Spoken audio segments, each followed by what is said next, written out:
La police lâche des chiens K9 sur une femme noire et son nouveau-né, ignorant qu'elle est une ancienne dresseuse de chiens militaires. Ils pensaient qu'elle n'était qu'une autre mère noire effrayée, acculée, vulnérable, serrant son nouveau-né contre sa poitrine, alors que les lumières rouges et bleues clignotantes déchiraient la nuit. Mais ce que ces officiers ignoraient, c'est que la femme sur laquelle ils s'apprêtaient à lâcher leur chien K9 féroce n'était pas démunie, pas ordinaire, et qu'elle n'allait pas devenir une autre statistique tragique. Elle s'était tenue jadis dans des déserts à l'autre bout du monde, commandant certains des chiens militaires les plus disciplinés jamais entraînés. Elle avait affronté la guerre, la mort et le silence. Et maintenant, alors que son bébé pleurait dans ses bras, et que les grognements du chien devenaient plus forts, elle était sur le point de montrer au monde et à ses officiers une force qu'ils n'auraient jamais imaginée. Ce n'est pas seulement une histoire de survie, c'est une histoire de vérité, de pouvoir, d'une mère qui a refusé de se briser lorsque le système a essayé de l'écraser. Et une fois que vous l'aurez entendu, vous ne l'oublierez jamais. Tout a commencé par une soirée pluvieuse dans une petite ville américaine, le genre d'endroit où les gens prétendent que rien de mal n'arrive jamais, où les voisins se saluent poliment par-dessus les clôtures, et où les enfants font du vélo sous la lumière des réverbères. Mais pour elle, une femme noire avec un nouveau-né enveloppé dans une fine couverture, la nuit était déjà lourde de peur. Elle avait déjà marché dans cette rue, mais ce soir-là, quelque chose était différent. Les regards s'attardaient plus longtemps sur elle, les chuchotements portaient un peu trop fort, et le son d'une sirène lointaine faisait battre son cœur plus fort qu'il n'aurait dû. Elle ne fuyait aucun crime, n'était coupable de rien d'autre que d'exister dans un endroit qui décidait trop souvent qui avait sa place et qui ne l'avait pas. Alors qu'elle serrait plus fort son bébé, dont les pleurs doux étaient étouffés contre sa poitrine, elle remarqua les phares qui s'approchaient. Une voiture de police ralentit,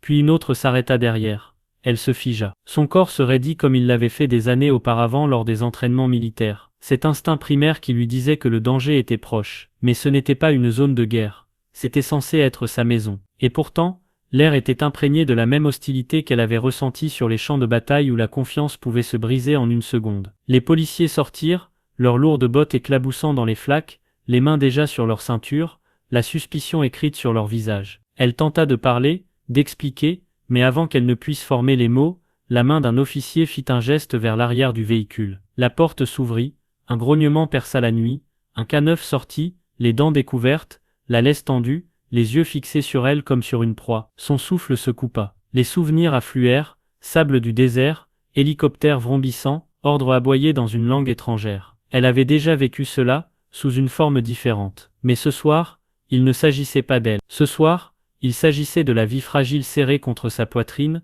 du petit battement de cœur qui lui faisait confiance pour rester inébranlable. Les officiers pensaient qu'ils avaient le contrôle. Ils la croyaient faible, mais ils n'avaient aucune idée à qui ils avaient affaire. La pluie redoubla d'intensité, tandis que la femme restait figée, serrant son nouveau-né plus près de sa poitrine. Les petites mains du bébé tremblaient contre le tissu doux de la couverture, ses pleurs déchirant la nuit comme de fragiles échos d'innocence. Mais les officiers ne les entendirent que comme un bruit de fond, car pour eux, elle n'était pas une mère essayant de protéger son enfant. Elle était une menace, une gêne, quelqu'un à maîtriser. Et quand l'un d'eux claqua des doigts et aboya un ordre, le chien s'élança en avant, grognant, les dents brillantes sous l'éclair des phares, l'eau s'écoulant de sa gueule alors qu'il se tendait contre la laisse. À cet instant, elle sentit une montée d'adrénaline, celle-là même qui l'avait maintenue en vie dans les zones de guerre du désert lorsque le monde explosait dans le chaos. Mais là, elle était de retour sur le sol américain, marquée par la suspicion plutôt qu'honorée pour son service. Sa veste militaire, remplacée depuis longtemps par des vêtements civils,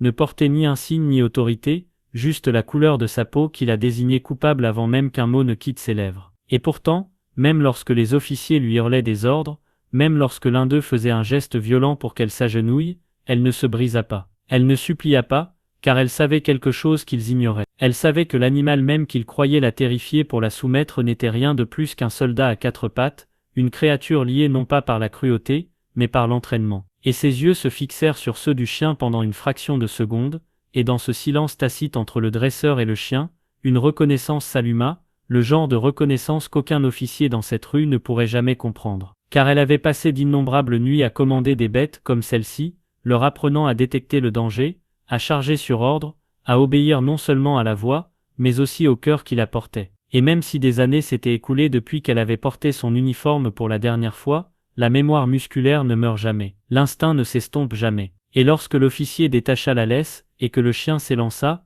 cela aurait dû être le moment où son histoire se terminerait. Mais à la place, ce fut le moment où son passé ressuscita. Car elle tomba sur un genou, protégeant son bébé d'un bras tout en levant sa main libre dans un mouvement si subtil, si précis, que ce n'était pas de la défiance, c'était un ordre. Et le chien s'arrêta en plein élan, grognant mais confus, son corps tremblant de conflit entre les ordres durs de l'officier et l'obéissance enfouie que l'écho de sa présence avait réveillée. Et les officiers hurlèrent plus fort, la colère se déversant dans la nuit, la pluie trempant leurs uniformes, la frustration enflammant leur voix alors qu'ils ordonnaient à l'animal d'attaquer. Mais le chien ne bougea pas. Il tourna en rond, grogna, puis s'arrêta net, la fixant comme un soldat attendant des ordres. Et pour la première fois, la peur ne s'alluma pas dans ses yeux à elle, mais dans les leurs, car ce qu'ils croyaient être le contrôle leur avait échappé. Et la femme, trempée par la pluie, le cœur battant comme un tambour de guerre, murmura doucement à l'enfant dans ses bras, non pas en anglais, mais dans la même langue étrangère qu'elle avait utilisée autrefois à l'étranger,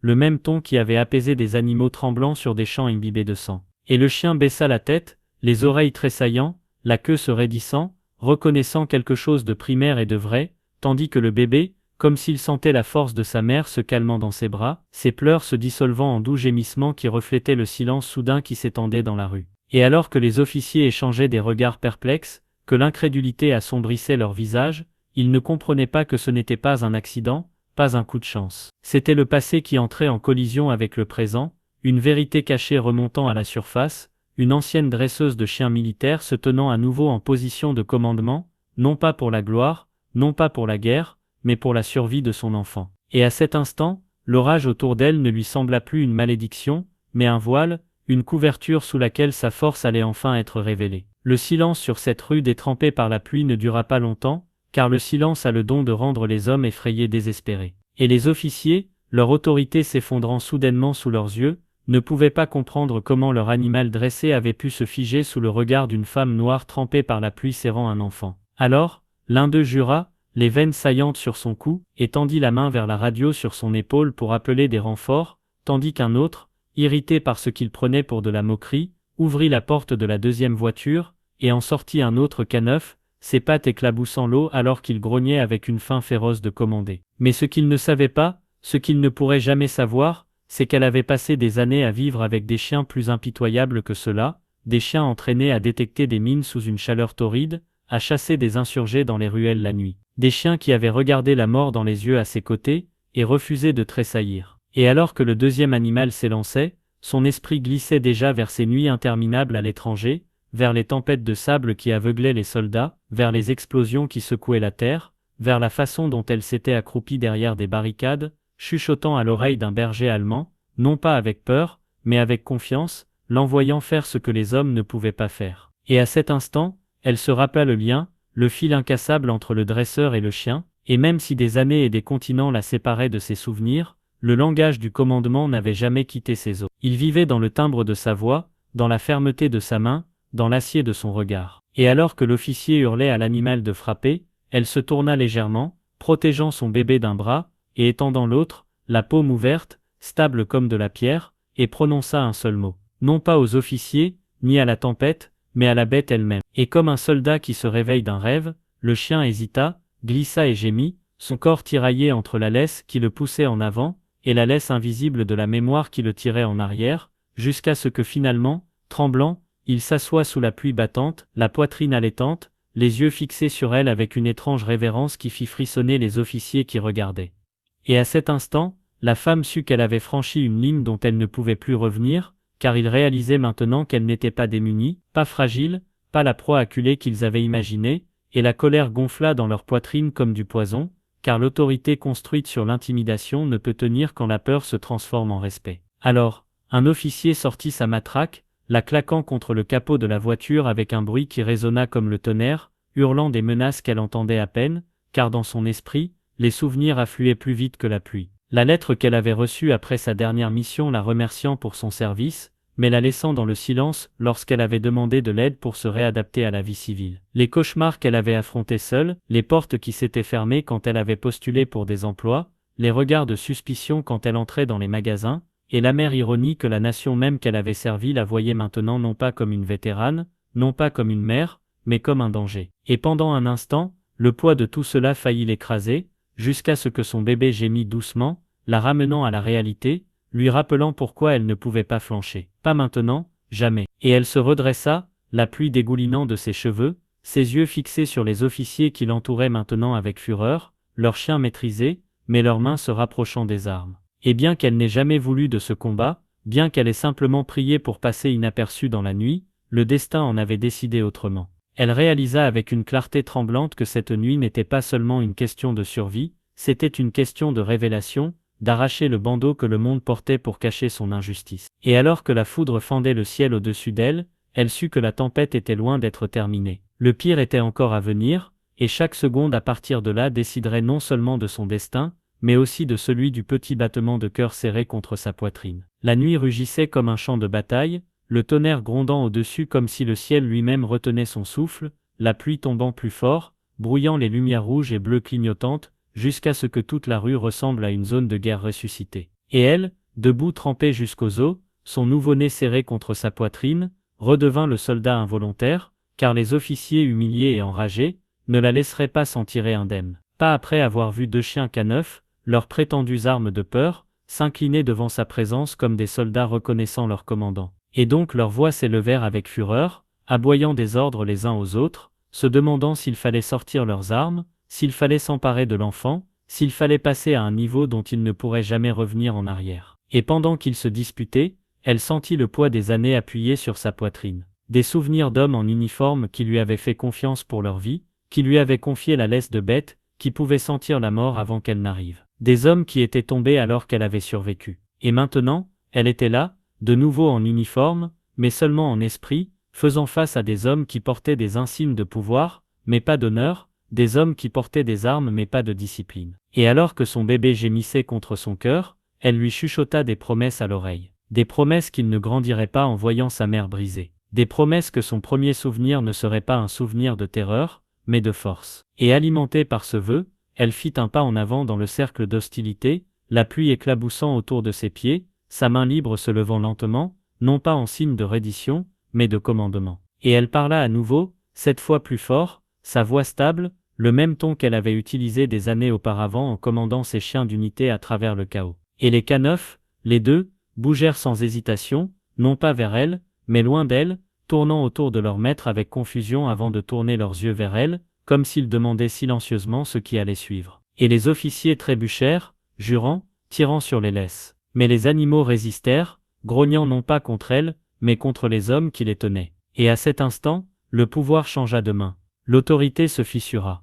L'illusion se brisa. Parce qu'aux yeux de ces animaux, elle était la vraie chef. La seule voix en laquelle ils avaient confiance. Et les officiers, réalisant que le contrôle leur avait totalement échappé, cédèrent à la rage, l'un tendant la main vers son étui, un autre levant sa matraque. Mais avant que la violence ne puisse éclater, elle s'agenouilla sous la pluie, protégeant son bébé, et prononça une série de commandes dans la langue étrangère, qui avait autrefois résonné à travers les déserts sous le feu. Des mots qui n'étaient pas seulement des ordres, mais des liens de loyauté, et les chiens réagirent instantanément, se libérant de l'emprise des officiers, bondissant entre elle et les hommes qui avançaient. Des grognements profonds et protecteurs, des corps rigides comme des boucliers de muscles et de fourrure. Et pour la première fois cette nuit-là, ce furent les officiers qui se figèrent, fixant les animaux qu'ils pensaient posséder, maintenant debout pour la protéger, elle la femme qu'ils cherchaient à briser. Et le silence tomba, un silence plus lourd que le tonnerre, brisé seulement par le doux soupir du bébé, alors qu'il retombait dans un sommeil calme contre la poitrine de sa mère. Et dans ce silence fragile,